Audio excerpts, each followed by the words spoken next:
My cheating wife came home smiling after one night stand. But when she saw her affair playing on the TV, her face went pale. I still remember the way she walked through the front door that morning, smiling radiant even, like she had just returned from a spa day or a long weekend at a peaceful retreat. The light caught her perfectly as she tossed her bag onto the entryway table, her laughter echoing through the house. I stood there, coffee in hand, pretending to scroll through my phone as my heart sank to the pit of my stomach. "Morning, babe," she chirped, planting a quick kiss on my cheek. Her lips lingered, soft but cold, as though she were performing a routine and not kissing the man she vowed to love forever. "Morning," I replied. I forced a smile though every fiber of me was tense. I wanted to confront her right then and there, to scream and demand answers, but I didn't. Not yet. I needed her to see it. I needed her to realize what she had done and know there was no going back. My name is Evan, and for 7 years, I've been married to Maria. On the surface, we were picture perfect, the envy of our friends, the pride of our parents. You know the type. She was my college sweetheart, the girl everyone admired, the one I couldn't believe said yes when I proposed. We built a life together, a home.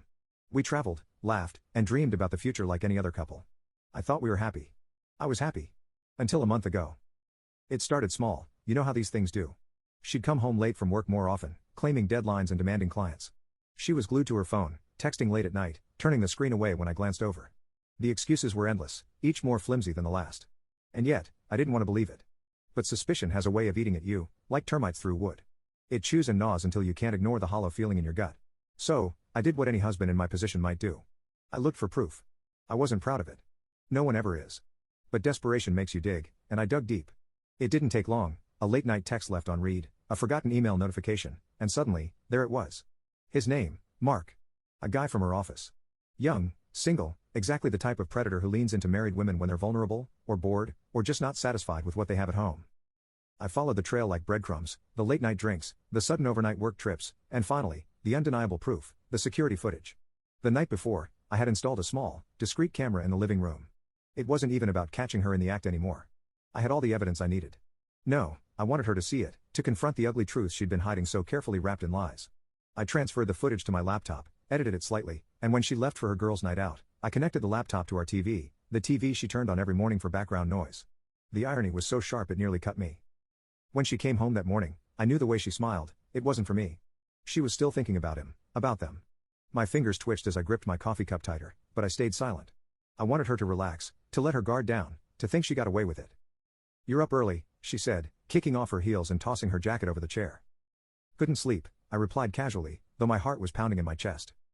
"Ah, babe, I'm sorry," she flashed me that saccharine smile again, the one I used to fall for, but today it made me sick. She walked over to the couch, grabbed the remote, and turned on the TV. I held my breath. The screen flickered.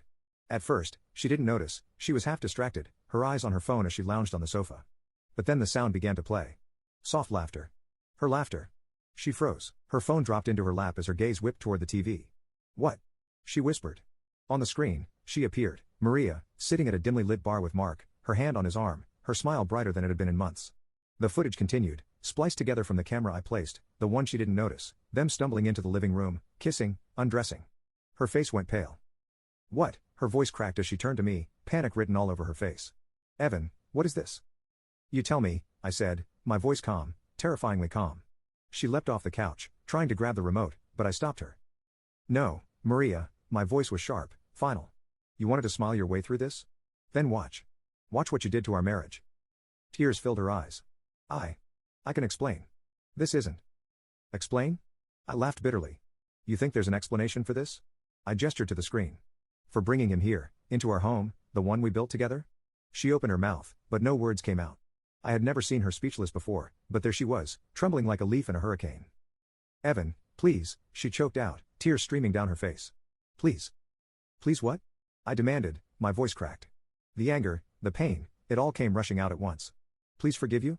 Pretend like this never happened?" I shook my head, laughing bitterly. "Oh no, Maria. You don't get to walk away clean." I didn't shout. I didn't break things. I didn't do what she probably expected. Instead, I handed her a neatly folded manila envelope, something I'd prepared days ago. "What is this?" she whispered, clutching it with shaking hands. "And it's everything you're walking away with," I said coolly. Inside were the divorce papers, already signed by me. My lawyer had made sure of everything, the house, the savings, even her car, all under my name. Thanks to a very clear prenuptial agreement, she was entitled to almost nothing. "No, no, no," she stammered, flipping through the pages, her voice breaking. "Evan, you can't do this. You can't." Oh, but I can, I said, stepping closer. And I will. You see, Maria, actions have consequences.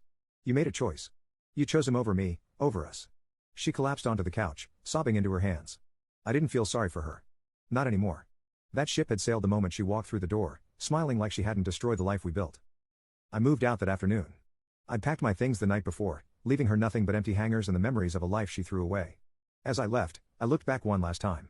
She was still on the couch, clutching the divorce papers, her face pale and streaked with tears. I could have said more. I could have yelled, cursed her name, or wished her the worst. But I didn't. Instead, I left her with one final sentence: "You don't deserve me, Maria, and you never did." The divorce went through smoothly.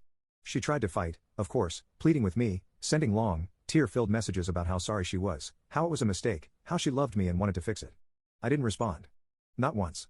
She moved in with Mark eventually, at least that's what I heard. Their relationship didn't last. It rarely does when it's built on lies and betrayal. I, on the other hand, moved forward. I found peace, real peace, in a life free of her deception. People often ask if I regret anything. The answer is no. Because in that moment, when her face went pale and her lies came crashing down around her, I knew I had already won. And there's nothing more satisfying than that.